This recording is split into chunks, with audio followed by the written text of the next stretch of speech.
And the way that advertising is moving in general, it's going to be about so with AI, you can create way more permutations much faster.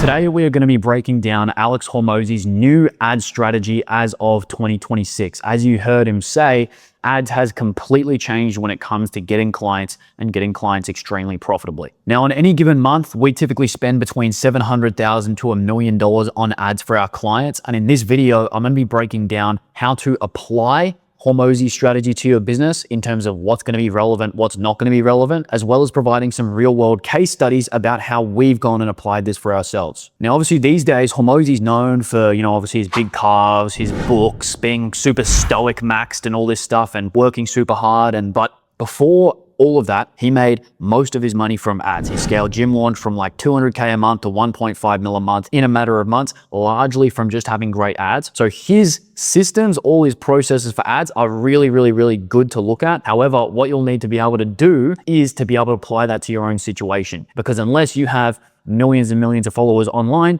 the strategies that you deploy will have to be a little bit different from what he's currently doing.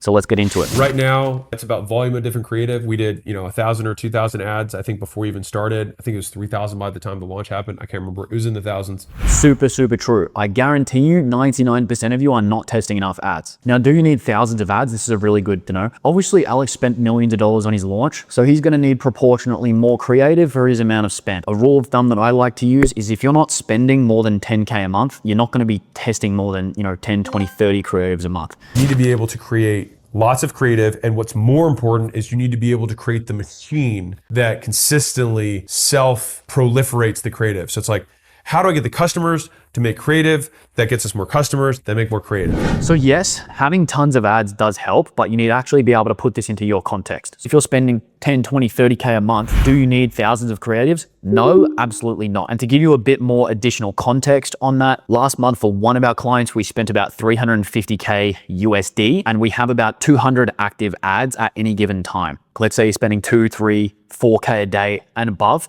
What you're going to want to do is you're going to want to look at your historical data and figure out, number one, what is my hit rate of the creatives that I'm testing? Number two, what is the expected value of my winners? So as an example, you might say, okay, I'm going to define a winner as an ad that booked maybe more than 5 calls from $1,000 in spend and had a ROAS above 3x, for example. Then I'll say, okay, I launched 100 different ads and maybe 18 of them hit that KPI of the definition of a winner. Then that means I have 102 losers, which quick maths, that'll basically mean that I have a 15% win rate, 18 winners from 120 total tested ads. Then what I can do is, just as an example model, I can say there was 18 winning ads and that booked us X amount of sales calls with a total revenue or total profit of Y. Then I can say, okay, for every 18 winning ads, roughly, a rough estimate, I can say that it's going to generate us this much revenue. Ideally, you have a huge data pool so you can have a pretty good guess. That generated us this much revenue, which means if I want to generate way more than that, like 5 times that amount, I need a 5 times the amount of winning ads in my ad account, which means that I would therefore need to go and test 5 times 120, which would be 600 ads, which would then give me 5 times 18 amount of winning ads and ideally 5 times the revenue. That's how you look to scale past those plateaus where maybe you're spending 3K a day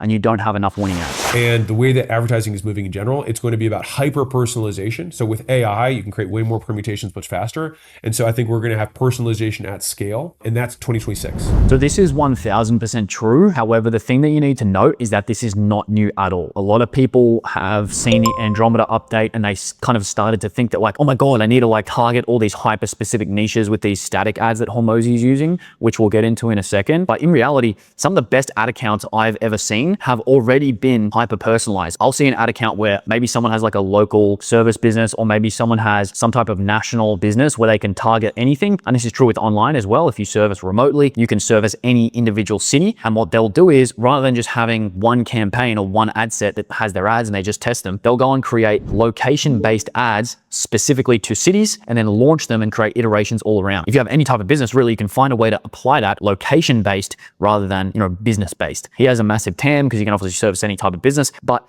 something that you can go and apply now is thinking about what specific points about my customers might be able to kind of let them know that it's directly for them. For example, a location-based offer. But this is like, it was a great lesson for me this year, and what I'm taking into next year is like, we have to build the self-licking ice cream cone. The self-licking ice cream cone. Oh! What the fuck? And what's more important is you need to be able to create the machine that consistently self-proliferates the creative. So it's like, how do I get the customers to make creative that gets us more customers that make more creative? This is probably the biggest point that you need to hit on. And one of the biggest things you can take away from this is that obviously with Andromeda, the main takeaway is that you need more ads and you need more diverse ads. If you want to boil it down, that's pretty much the main takeaway. So then the question becomes, okay, maybe before I had to make 20 ads a month. Maybe now I have to test way more often. Okay, the demands that I have on my creative team just went up by like 5x, what do I do? I'll get into it more in a second potentially, but basically what you need to start looking at is getting like a pipeline set up, and any sort of creative based or content based agency will have something like this. But if you want to have a paid ad system that really, really works, it's going to need something like this, where you have a pipeline where you can manage all your ideas, everything that's ready to record, everything that's to be edited, everything that's ready to revise, everything that's in revision, and everything that's ready to post. And then you need to track your creative performance in there as well. Another way to do that is to have a Google Sheet set up that's very much like this, where you have creative name, creative link, the offer that you're pushing, the creative format, the ICP you're targeting, the level of the ad, and then you can track the pipeline here as well. Pretty much you want to just track the results too. Then you can see winner, loser, medium. The benefit of this is not only can you manage the actual requirement of total scripting, editing, launching, all that sort of stuff, but you need to keep track of the results, because that's really the most important part. So now moving into the next bit of the video, let's actually go into Alex Hormozi's ad library and see how he is implementing his advice. So you can see here he's got about 260 ads that are present in the ad account, and let's just go through and see the type of stuff he's making.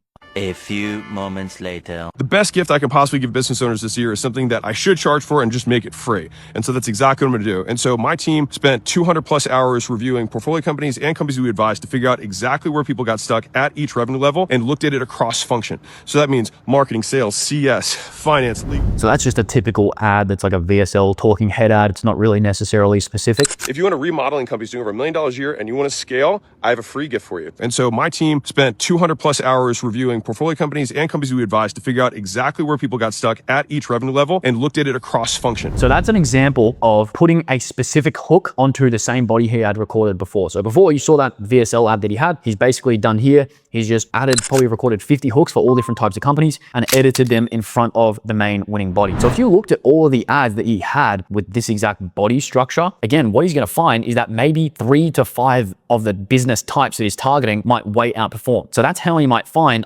remodeling companies is one of our most profitable, ideal customers to target. Then he can go and create specific ads based on that exact niche. Now, for you, does this mean that you need to go ahead and create really widely addressing hooks? No, not really. Because number one, you probably don't service as big of a target market as Hormozi. If Hormozi has every single business that exists in his total addressable market, having different go-to-market strategies for all those businesses is like a dream scenario, because he could technically have entire brands that target those individual business types. However, it's not going to be an effective use of time. So for you, what you're probably more likely to think of is, what are our top 3 to 5 avatars? And can we have specific go-to-market strategies for those top 3 to 5 avatars? Again, Hormozi at huge scale. He's also got a huge warm audience, so a lot of this stuff is more likely to work in general. So it kind of doesn't necessarily apply to someone like yourself, who I'm assuming you don't have a business that's going to service every single business that exists. So then the next type of ad creative that's fairly present in the ad library is stuff like this, where it's just a static ad. If you own X business doing 1 mil a year and we want to help you scale. I've seen this type of ad show up in my feed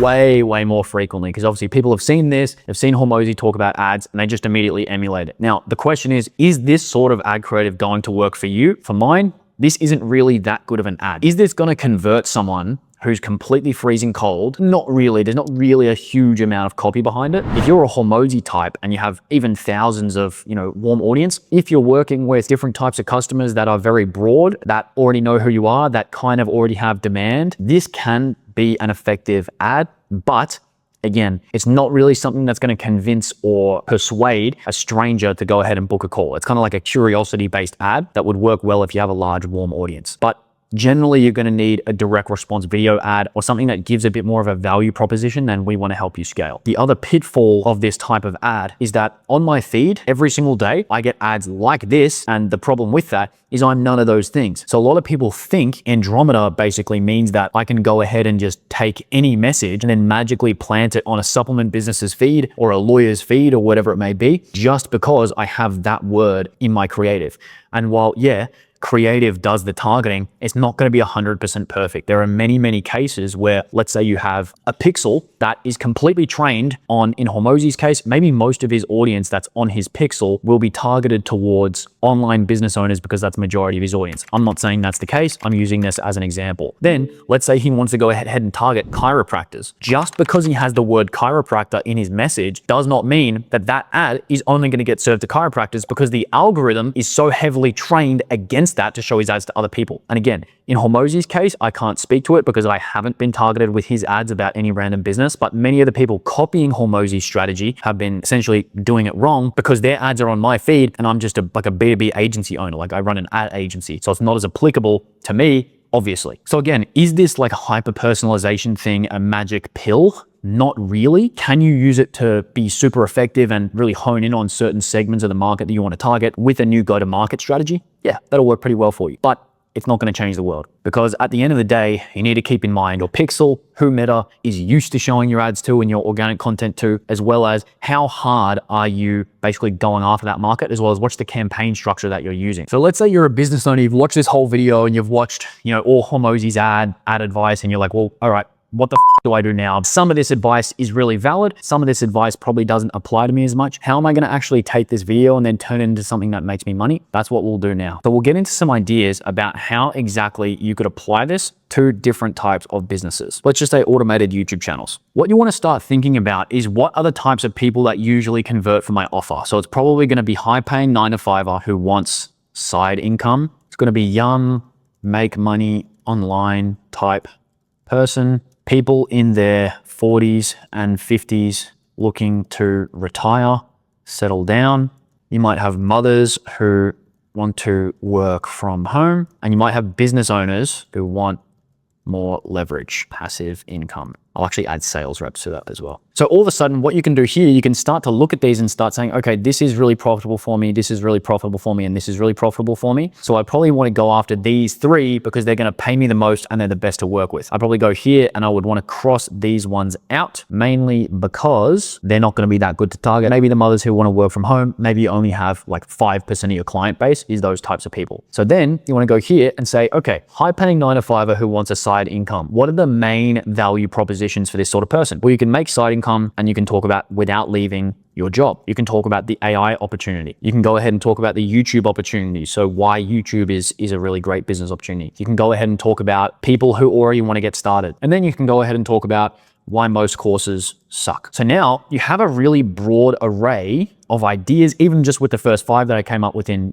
10 seconds. All of these 5 ads could then be turned into another 5 each. So then you have 25 ads just targeting this type of ICP. So you can start saying, hey, if you're a high paying 9-to-5er who wants a side income without leaving your job, here's the opportunity that we have. Then the value proposition that you give in that ad would likely be specific to that. You might make 1 or 2 ad bodies, or let's say you have 5 ad bodies for this specific value proposition, and talking about not having to leave your job to get results in this specific vehicle. And then you can go ahead and create hook variations for those. So you might have 3 hook variations each for 5 ad bodies. All of a sudden you're starting to get a ton of ads just for 1 ICP. Then you can go and replicate that for people in their 40s looking to settle down, mothers who want to work from home, and business owners who want a passive income. So again, rather than it being so broad about different people in different markets, you can kind of hone in on your customers and who's the most profitable, rather than just kind of randomly doing it and making static ads that are kind of low effort. You can really get a lot of bang for your buck just by scripting them like personalized towards different segments of your market. Next, we'll go into a dental practice, just so it's a little bit more service business based. And I might go into something like